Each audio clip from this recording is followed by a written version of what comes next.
Hi, George. Hi, It's Helen. George Morgano, isn't it? That's right, Right. George. I've got it. Okay, good.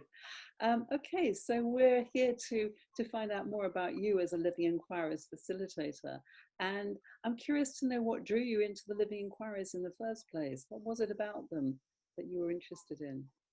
Well, I was like in full-time seeking mode, probably since 2005, 2000, no, maybe 2002.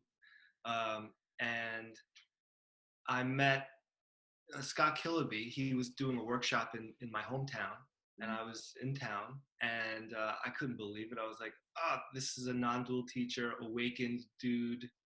You know, I've heard him on YouTube. He seems like I can understand him. And and I showed up to the workshop, and it turned out to be a workshop on addiction, and I was bummed out, and I was like, I'm here for like awakening, and and as I was thinking that, Scott said, hey, I know some of you are here for the addiction workshop, and some of you are here for the awakening and non-dual realization workshop, uh, or like that's why you showed up. Don't worry, because what what it's about is uh, it's our addiction to thought Mm. that's what's keeping us, in this story, in this dream.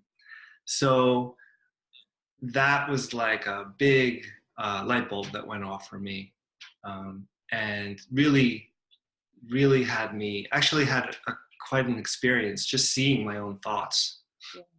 like objects just from his just from that comment. Yeah. Yeah. I had a type of an experience. And then I was interested. I pursued, at that time it was the living realizations. It was just the UI unfindable inquiry um, that had been developed at that, I think. And I started training in that, but I was such a seeker that it was like the next shiny thing came around, Uh, and I was on that train, and I left the living realization in the dust. But it was always, in the back. I still had the book, the workbooks, and I would pick it up, and I'd be like, this is it. I just knew that this was so valuable. And and then my life took, I was continued to be a seeker, but my career transitioned from medicine to hypnotherapy. And when I was in that track, I the living realization, sorry, the living inquiries came around, and it had evolved so much. And I was like, yeah, I want to do this. I want to train in this. I was still seeking, and I figured, hey, I could use this in my clinical practice, but also I could use it to wake up. And so then I got so interested and went through this certification program, and it was so powerful. It was so useful, and it helped break me open. Actually, uh, wow. life took care of that, and the living realization, sorry, the living inquiries were there as tools Mm. um, that just kicked in. When I was ready to use them like fully. Mm. That sounds really like you had a very powerful experience with living inquiries, your own inquiry process. You say it broke you open. I don't know. Do you want to say a bit more about that? Sure. So through the training, and even working one-on-one, just kind of like as I gradually got into it,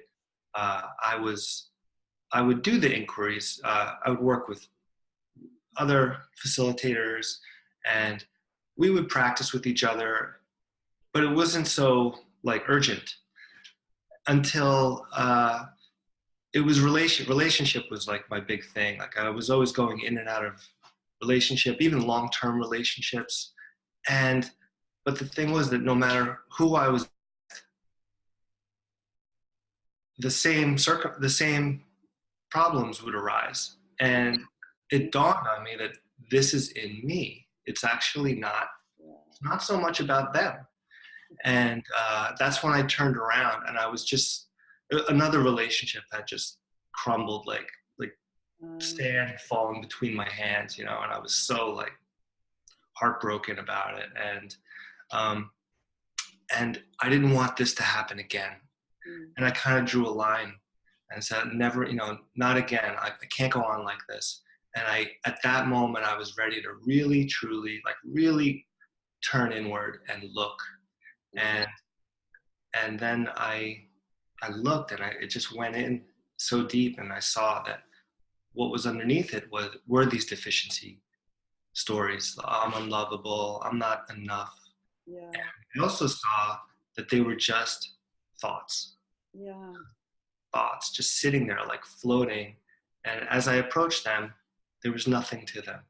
They were like mirages. mm. So that opened up, and I realized I'm free and it's not true. And my whole life opened up from there. So that inquiry process, that was doing it for you? Yeah, it was until it wasn't, actually. Oh, So it was, this is what I discovered, like actually maybe even more on reflection, that like later on, that months later, after I was open and, I wasn't believing that I'm unlovable, and my heart was wide open, and life was open and everything was great. And I even, it didn't matter that the relationship fell apart. Um, mm, it's like I discovered the truth, and the truth was the relationship fell apart, and I was loving that. I was okay. It was no argument, you know, and but other circumstances showed up soon enough, and sure enough, I'm not good enough, mm, and then, oh, I'm not good enough. I'm not lovable. Um, those old stories showed up again, and I couldn't believe it. And I thought I had seen through this stuff. I thought the inquiries worked. And then uh, what I realized was the other aspect of inquiry, which is rest, I hadn't really developed much, mm, or it hadn't really developed for me. So, so what I started to do just naturally was rest more and just turn to my just natural presence, awareness, being, whatever you call it.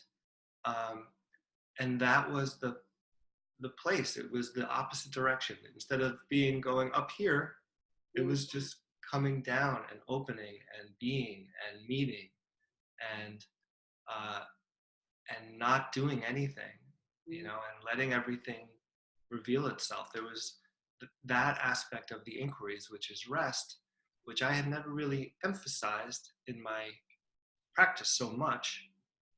Um, really was the um, was what really did it. Um, Sounds like that was really the most transformative aspect, was resting into the moment. That's yeah, what you and it's really the ground of from where the inquiries, Yes. now take place. Now it's from rest. If something shows up, it's Mm, it's from here. perfect. Mm, thank you. Thank you Thank very you. much.